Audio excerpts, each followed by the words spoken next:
yang mudah-mudahan kita di siang hari ini selalu diberikan kesehatan, keafiatan, keselamatan dan keberkahan. Dan mudah-mudahan hidup kita selalu berada dalam ridho dan kasih sayang Allah Subhanahu wa taala. Amin ya rabbal alamin. Hadirin yang dimuliakan Allah, terlebih dahulu sebelum saya menyampaikan tausiah pada siang hari ini, saya ingin menyampaikan minal aidina wal faizin taqabbalallahu minna wa minkum taqabbal ya karim kullu am wa antum bi khair. Mohon maaf lahir dan batin. Semoga Allah jadikan kita orang-orang yang selalu meraih kemenangan di sisi Allah Subhanahu wa taala. Amin ya rabbal alamin. Hadirin sekalian yang dimuliakan Allah.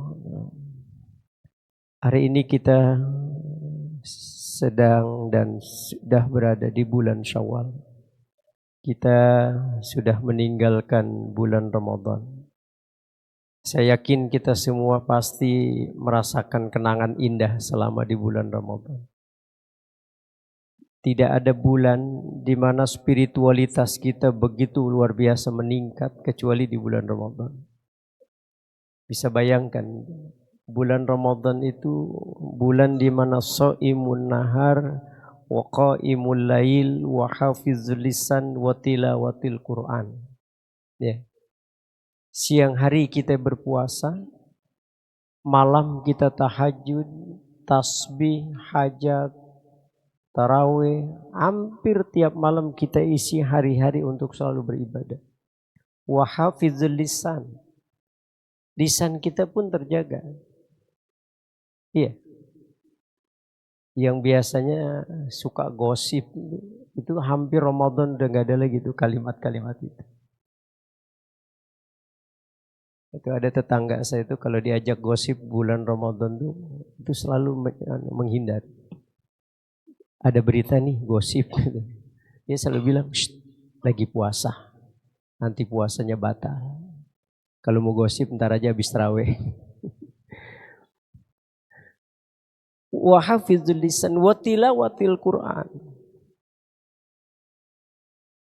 Hampir tuh setiap saat itu lisan kita selalu kita isi dengan membaca Al-Quran. Ini saya yakin ya, udah ada yang 3 juz, ada yang sampai 2 kali hatam. Ada enggak yang 60 kali hatam? Ada? Ada. Kalau bolak-balik sering ya. Betul-betul. Jadi nuansa Ramadan itu betul-betul menghantarkan kita pada spiritualitas yang paling tinggi dalam kehidupan kita. Makanya sayang kalau kemudian sesuatu yang sudah kita rajut begitu indah selama di bulan Ramadan, tahu-tahu ketika kita keluar dari Ramadan, nuansa itu hilang. Sayang.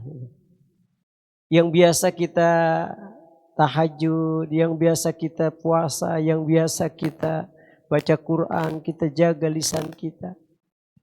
Tahu-tahu hilang begitu aja ketika keluar dari Ramadan. Kebiasaan 2 bulan yang lalu kemudian kita aktifkan kembali, rugi. Makanya Allah mengkritik orang-orang yang ketika dia keluar Ramadan kemudian meninggalkan kebiasaan itu. Baca di dalam surah An-Nahl itu, surah ke-16 dalam Quran ayat 92 itu. Allah mengkritik orang-orang yang kebiasaan di bulan Ramadan merajut pakaian ketakwaan kepada Allah, tapi keluar dari Ramadan pakaian itu kemudian dirobek-robek nih dengan dia kembali maksiat. Allah bilang wala taku kallati naqadat gojlaha mim ba'di quwwatin ankasa. Janganlah kalian seperti seorang perempuan yang menenun benang hingga kemudian jadi benang itu menjadi baju. Setelah itu bukan dipakainya tapi dirobek-robek kembali pakaian yang sudah dirajutnya yang dia susah payah. Itu gambaran sebenarnya orang-orang yang di bulan Ramadan kemarin merajut pakaian ketakwaan begitu indahnya, tahu-tahu keluar dari Ramadan pakaian ketakwaan yang sudah dirajutnya dirobek-robek kembali dengan dia berbuat maksiat kembali. Makanya Rasulullah suatu saat pernah lagi jalan gitu. Rasul ngelihat ada kerumunan orang. Tiba-tiba Rasulullah mendekati kerumunan itu, ada sahabat melarang, "Ya Rasulullah, jangan dekat-dekat ya Rasulullah." Kata Nabi, "Ada apa?" "Ada orang gila yang mengamuk ya Rasulullah." Rasul menatap orang yang dianggap gila oleh sahabat. Ditatapnya oleh Rasulullah, lalu Rasul mengatakan, "Dia enggak gila. Dia sedang mubtala." Mubtala itu artinya orang yang sedang diuji oleh Allah dengan penyakit. Jadi orang yang gila itu disebut oleh Rasulullah dia mubtala. Orang yang sedang diuji oleh Allah sedang mengalami hilang ingatan. Sampai Rasul kemudian mengatakan, "Kamu tahu nggak orang yang gila itu?" Sahabat agak terdiam dia. Karena Rasulullah nadanya agak sedikit meninggi. "Kalian tahu orang yang gila itu?" Akhirnya sahabat memberanikan diri. "Wallahu a'lam wa rasuluh." Hanya Allah dan Rasulnya ya Rasulullah yang tahu. Kata Nabi, orang yang gila sesungguhnya adalah orang yang berjalan di muka bumi ini dalam keadaan sombong dan meremehkan orang lain. Dan orang yang berharap masuk surga tapi kemaksiatan masih tetap dilakukannya. Itu disebut orang yang gila. Jadi orang-orang yang kemarin merajut pakaian ketakwaan dia kepada Allah, tapi setelah keluar Ramadan, pakaian ketakwaan yang sudah dirajutnya begitu indahnya dirobek-robek kembali dengan dia berbuat maksiat di bulan-bulan selain daripada bulan Ramadan. Nah, sekarang persoalannya bagaimana supaya kita bisa istiqomah? Bagaimana supaya kita bisa luzum ta'atillah? Bagaimana bisa melestarikan nilai-nilai itu dalam kehidupan kita? Walaupun Ramadan telah meninggalkan kita dengan berbagai kenangan indah kita rasakan, tapi minimal nilai-nilai itu tetap akan terus kita lestarikan di bulan-bulan lain. Ada 4 pesan Nabi sebenarnya. Ada 4 pesan Nabi agar kita mampu melestarikan nilai-nilai yang sudah kita rajut selama di bulan Ramadan itu. Ini pesan ini saya kutip di dalam kitab yang menjadi kajian kita. Cuma saya mohon maaf hari ini saya nggak bawa karena saya tadi ada acara. Ada 4 pesan Nabi. Jadi kalau kita bisa mengaktualisasikan pesan ini, insya Allah kita bisa istiqomah melestarikan nilai-nilai Ramadan itu. Pertama Rasulullah Shallallahu Alaihi Wasallam katakan, "Jadidis safinata fa innal bahra amik." Perbaharuilah perahumu karena lautan ini terlalu dalam. Pesan Nabi. Wa khujizada kamilan fa inna safara ba'id. Ambil bekal yang sempurna karena perjalanan ini masih panjang. Wa khafifil himla fa innal aqabata qa'udun. Ringankan bebanmu karena perjalanan itu menuju Allah seperti mendaki sebuah bukit. Makin banyak beban yang ada, makin berat perjalanan itu. Wakhlisil amal fa inna naqida basirun. Ikhlaskan semua langkah hidupmu karena itu yang akan dinilai oleh Allah Subhanahu wa taala. Nah, ini pesan. Nah, kita lihat. Pertama Rasul bilang, "Jadidis safinata fa innal bahra amik." Perbaharuilah perahumu karena lautan terlalu dalam. Terlalu luar biasa gelombang. Nah, ketika kita bicara hadis yang disampaikan Rasulullah itu bisa dipahami secara 2 hal. Pertama bisa dipahami secara hakiki, yang kedua bisa dipahami secara majazi. Karena Rasulullah itu kalau bicara itu kadang-kadang perlu interpretasi lebih mendalam. Contoh misalnya gini, ada Rasulullah itu mengatakan dalam sebuah hadis, "Arba'atun min sa'adatil mar'i." Ada 4 tanda kebahagiaan yang dimiliki seseorang itu di dalam hidup. Jadi kalau kita lihat ada 4 tanda itu, orang itu bahagia. Pertama Rasul menyebutnya apa? Darun wasi'un. Punya rumah biar bagus asal luas. Ya, itu maknanya hakikinya begitu. Rumah mewah tapi luas.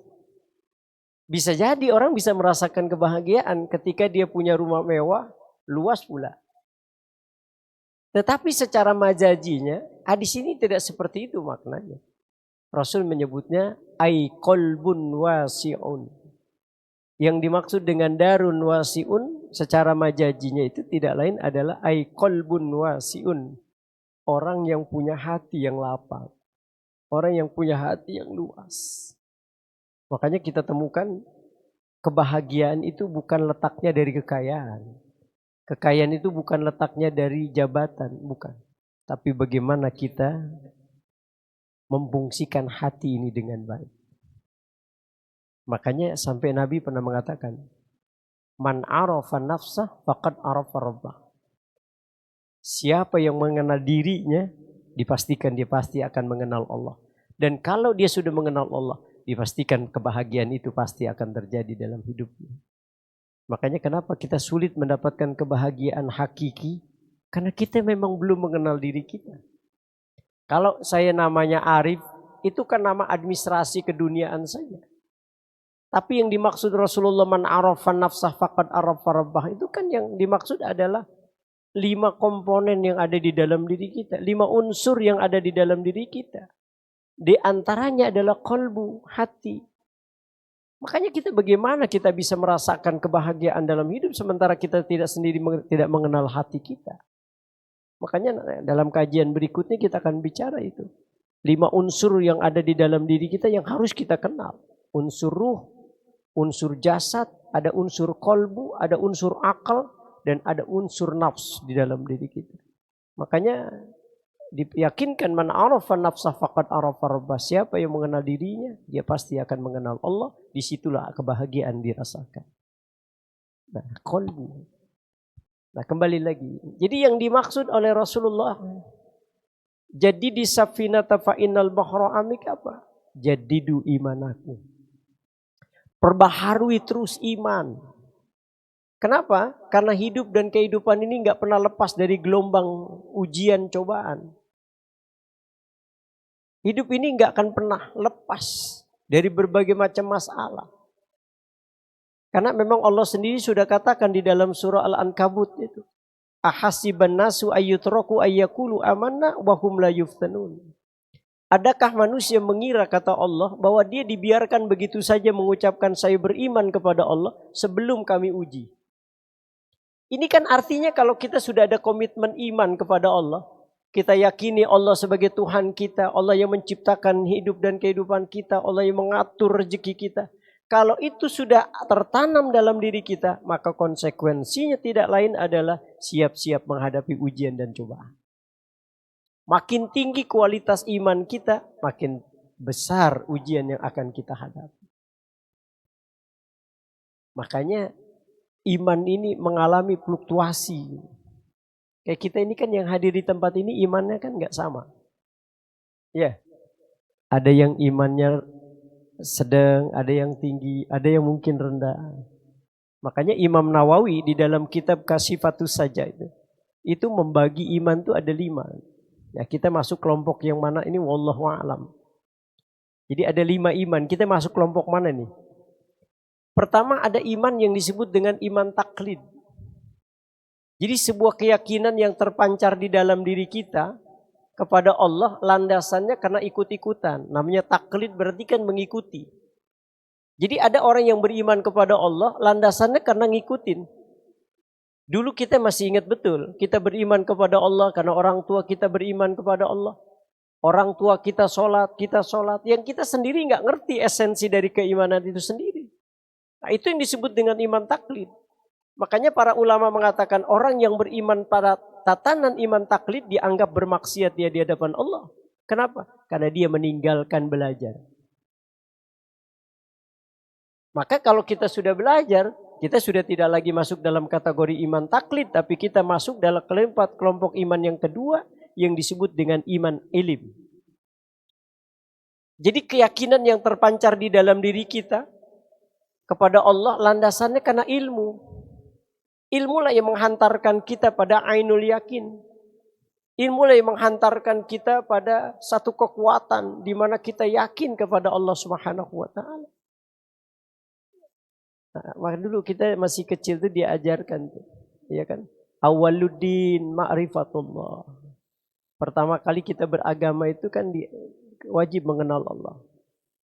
Kita kenal wujud kidam baqa mukhalafatul lil hawadisi qiyamuhu ta'ala binafsihi wahdaniyat kudrat iradat ilmu hayat sama basar kalam qadiran muridan aliman hayyan sami'an basiran mutakalliman. Diajarkan kita, kemudian kita mengenallah tentang Allah Subhanahu wa taala. Belum cukup iman ilm ini. Diuji lagi kita oleh Allah. Lulus kita dengan ujian itu. Peringkat kedua, yang ketiga lah kita iman iyan namanya. Iman iyan itu anta'budallah ka'annaka tarah fa illam takun tarah fa innahu yaraka. Ketika seseorang itu merasa dirinya diawasi oleh Allah. Itu iman iyan. Maka rasa takut itu muncul. Kenapa? Karena dia merasa dirinya diawasi oleh Allah. Nah, terhindarlah perbuatan maksiat, terhindarlah perbuatan dosa. Kenapa? Karena dia merasa dirinya diawasi oleh Allah. Ada satu cerita ini. Di zaman Sayyidina Umar bin Khattab. Sayyidina Umar ini kan sahabat yang suka belusukan kalau malam-malam itu. Nah, satu malam Sayyidina Umar itu tergugah hatinya mendengar ada dialog antara seorang ibu dengan anak perempuan. Didengar oleh Sayyidina Umar. Si ibu ini sedang memprovokasi anaknya. Si ibu ini mengatakan, nak, bagaimana kalau susu yang kita jual besok kita campur dengan air, nak? Sehingga susu kita akan tambah banyak dan kita akan menghasilkan uang yang banyak, nak, dari penjualan ini. Itu anaknya. Dia mengatakan, ibu mohon maaf. Bukankah perbuatan ini termasuk perbuatan zalim? Loh, kalau seandainya pemimpin kita Sayyidina Umar tahu perbuatan kita, konsekuensinya kita akan dihukum seberat-berat hukuman karena bentuk penipuan yang kita lakukan malam ini, ibu. Itu dengan entengnya ibunya menjawab, nak, Sayyidina Umar nggak ngelihat kita nggak akan pernah dihukum karena dia nggak ngelihat perbuatan kita malam ini. Si anak ini lantang mengatakan, ibu, Sayyidina Umar mungkin nggak ngelihat kita. Tapi Allah ngelihat kita. Kita mungkin lepas dari hukuman Sayyidina Umar. Tapi kita tidak akan lepas dari hukuman Allah. Kita lepas dari hukuman dunia. Tapi kita tidak akan lepas dari hukuman akhirat. Itu Sayyidina Umar terenyuh batinnya itu. Ngedengar seorang perempuan. Masih muda belia. Kesadaran vertikalnya itu luar biasa. Di mana dia merasa dirinya diawasi oleh Allah. Sehingga kemudian tercegah dari perbuatan-perbuatan maksiat. Itu Sayyidina Umar, satu riwayat, ngedengar perempuan ini dia langsung pulang. Dia pulang, dia panggil anaknya namanya Asim bin Umar bin Khattab. Kata Sayyidina Umar, Asim, kau nikahi perempuan di daerah sana. Jadikan dia istrimu. Maka karena rekomendasi bapaknya, kemudian Asim bin Umar bin Khattab menikahi itu perempuan itu. Maka dalam catatan sejarah kemudian lahirlah seorang pemimpin besar namanya Umar bin Abdul Aziz. Karena itu lahir dari perempuan yang saleh, yang memiliki kesadaran di mana dia merasa dirinya diawasi oleh Allah Subhanahu wa taala. Ini iman iyan. Makanya kalau seorang pemimpin, semua dari kelas pemimpin sampai bawah memiliki kesadaran di mana dia merasa dirinya diawasi oleh Allah, saya yakin kita nggak perlu lagi lembaga KPK itu. Kita nggak perlu lagi BPK. Kenapa? Cukup Allah yang menjadi pengawas dalam hidup dan kehidupan kita. Baik, saya katakan dalam satu saat rakernas di Mabes Polri saya sampaikan. Jadi kalau seandainya kita semua memiliki kesadaran ini, aman semuanya. Nah, ini iman yang ketiga. Lalu iman yang keempat, iman yang disebut dengan iman hak. Iman hak ini anta'budallah ka'annaka tarah. Ketika kalian beribadah kepada Allah, seolah-olah kalian melihat Allah. Kalau tadi kan merasa diawasi oleh Allah. Kalau sekarang ngelihat. Seolah-olah kita melihat Allah. Loh, bagaimana kalau seandainya dalam penghambaan diri kita kepada Allah, seolah-olah kita melihat Allah? Maka yang ada adalah bagaimana ibadah kita maksimal di hadapan Allah. Kalau saya bekerja, pimpinan saya lihat nih. Dia ngeliatin saya ngeliatin dia. Apa yang saya akan lakukan? Pasti saya ingin bekerja yang terbaik. Kalau perlu pimpinan saya membanggakan pekerjaan saya. Begitulah kita dengan Allah. Kita melihat Allah, maka yang ada adalah bagaimana sholat kita yang terbaik, bagaimana sedekah kita yang terbaik, bagaimana zikir kita yang terbaik. Jadi orang kalau sudah bersikap musyahadah tadi, maka ibadahnya akan ditampilkan yang terbaik di hadapan Allah. Makanya Rasulullah itu tumitnya sampai membengkak dan dia tidak merasakan itu. Kenapa? Karena enjoy-nya dia sedang menikmati keindahan bersama dengan Allah. Makanya ada surga dalam kehidupan dunia, itulah musyahadah. Nah, ternyata ini gak cukup. Maka lahirlah iman yang kelima, namanya iman hakikat. Al-fana'u billah asyukru bihubbi. Itu rasa cinta, rasa syukurnya itu sampai menimbulkan mahabbah, cinta. Ini orang-orang begini ini udah gak ada lagi itu. Ya, dia beribadah kepada Allah itu benar-benar cinta. Beribadah kepada Allah benar-benar cinta. Dia bisa tahajud di kandungan malam karena cinta. Dia bisa hadir di tempat ini karena cinta. Kita bersedekah karena cinta. Maka dalam literatur tasawuf, kalau kita ingin melihat bagaimana penghambaan yang betul-betul berdasarkan mahabbah, lihatlah Rabi'atul Adawiyah. Bagaimana Rabi'atul Adawiyah sebagai ulama yang mencerminkan penghambaannya kepada Allah dengan dasar mahabbah. Itu lihat dari doanya aja kelihatan. Rabi itu kan kalau dia berdoa kepada Allah itu, ya Allah, kalau seandainya aku beribadah kepadamu karena takut masuk ke dalam neraka, ya Allah, masukkan aja aku ke dalam neraka, ya Allah. Tapi perbesar tubuhku, agar isi neraka itu hanya cukup diriku saja, orang lain gak ada kesempatan masuk ke dalamnya. Bagaimana dia pertaruhkan dirinya. Tapi kalau seandainya aku beribadah kepadamu menginginkan surgamu, ya Allah, berikan kesempatan hambamu yang lain. Karena bagiku engkau sudah cukup, ya Allah. Itu Rabi'ah. Makanya dalam berdakwah, Rabi'ah itu selalu identik dengan ember berisi air lalu bawa obor. Ketika orang bertanya, Rabi'ah, apa yang kau lakukan dengan itu semua? Dengan bahasa diplomatis, Rabi'ah menjawab, kalau seandainya malam ini aku menemukan neraka, aku akan siram itu neraka supaya padam. Sebab berapa banyak orang-orang yang beribadah kepada Allah karena takut masuk ke dalam neraka. Tapi kalau seandainya malam ini aku menemukan surga, aku akan bakar itu surga. Sebab berapa banyak orang yang beribadah kepada Allah menginginkan surganya Allah, bukan karena keriduan Allah Subhanahu wa taala. Makanya kalau kita kepingin nanti di yaumul qiyamah tidak diperhitungkan oleh Allah, jangan pernah berhitung-hitung dengan Allah. Kita ini kan masih hitung-hitungan sama Allah. Masih ya? Masih aja kita. Doa aja kita masih gitu. Allahumma inni as'aluka rizqan wasi'an mubarak. Seolah-olah ibadah kita ini harus ada take and give gitu. Harus ada balasan. Iya kan gitu. Ya, itu model kita. Makanya kalau dalam perspektif tasawuf, kalau kita berdoa kepada Allah minta rezeki, itu tandanya kita nggak yakin kalau Allah itu sudah memberikan jaminan rezeki buat kita. Betul ya? Allah kan bilang, "Ma min dabatin fil ardh illa 'alallahi rizquha." Enggak ada satupun makhluk yang aku ciptakan yang mau bergerak di muka bumi ini kecuali rezekinya sudah diatur oleh Allah. Tahu-tahu kita minta. Berarti kita nggak yakin kalau Allah itu sudah memberikan jaminan rezeki buat kita. Sampai begitunya. Nah, hadirin sekalian yang dimuliakan Allah Subhanahu wa taala, itu pesan Nabi. Ya, jadidu imanakum, perbaharui terus iman. Kenapa? Hidup dan kehidupan ini enggak akan pernah lepas dari gelombang ujian dan cobaan. Imanlah yang kelak akan menangkal berbagai macam ujian dan cobaan agar kita tetap istiqomah dalam penghambaan diri kita di hadapan Allah. Orang kalau sudah melembaga iman di dalam dirinya, maka setiap kali dia menghadapi persoalan baik dan buruknya, pasti husnuzon dia kepada Allah. Itu cirinya. Jadi bagi orang yang punya iman yang sudah melembaga di dalam dirinya, antara nikmat dengan musibah sama. Nikmat, musibah sama. Kenapa? Dua-duanya itu hanya sekedar asbab saja. Allah memberikan kemuliaan bagi hambanya.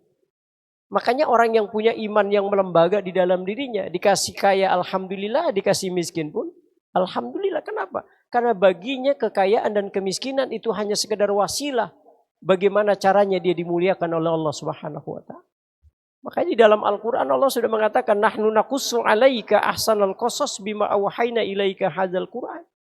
Kami sudah ceritakan kisah-kisah yang baik di dalam Al-Quran. Ada hamba Allah yang dimuliakan oleh Allah, asbabnya kekayaan dan jabatan. Nabi Sulaiman alaihissalam.